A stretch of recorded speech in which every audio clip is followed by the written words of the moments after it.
So this is part two of a little post in answer to Lisa's question. She was asking about her 2-year-old who only has a couple of words and he understands well, but he's not really talking much.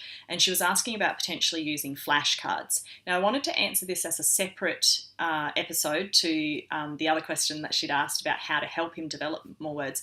And the reason being that flashcards are something that I often see parents trying to use to be able to encourage their child to talk.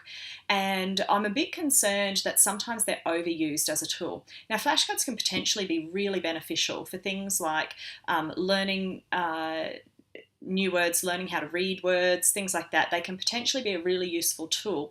But if they're overused or they're used inappropriately for a child that's too young or isn't at the right cognitive level, then they actually can be counterproductive and actually cause more, I guess, issues than they actually help. So for a child who's a late talker, flashcards is not something I actually recommend. And the reason why is because if you're a 2-year-old child and somebody's waving around a card in front of your face, that's not actually teaching you the full meaning of that word. So for example, if you look at my post about how to help your child to say mum, to learn to say mum, it involves actually the real person in a lot of those games, or it involves lots of different pictures of that same person doing different things and in different contexts.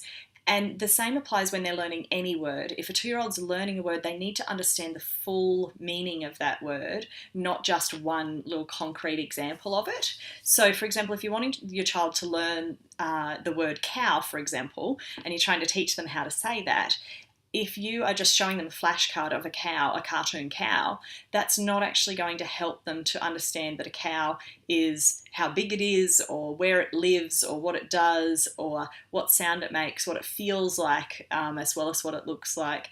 It won't even help them to know what a real cow looks like because it'll be this cartoon character. So flashcards are not something that I generally recommend. I think the children need to learn to communicate in more functional and natural settings.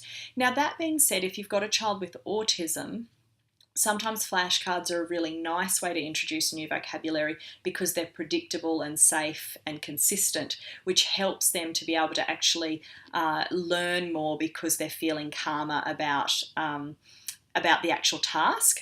But in terms of what actually gives them the most in terms of language development, then you can't beat real hands-on life experience. So if you've got a choice between using flashcards or using a real life experience, I'd take the real life experience every time. The other option is to actually look at ways that you can use books as a stimulus for those items. So you could use a flashcard but relate it to a book and then relate it to a video or something and then relate it to a real life experience so that the child's getting that follow through of that same word in a lot of different contexts. And I think you'll find that then you'll be able to actually get a more meaningful use of that word than if they're just naming from a flashcard. It's also not very motivating for a child to have, like a real live animal is so much more exciting than a picture. If you keep that in mind, that really does affect their motivation to actually make sounds and attempt words. You really want those things that are going to be very emotive and exciting for them. So hopefully that helps you to know when to use flashcards and when not to use flashcards with a child who's a late talker.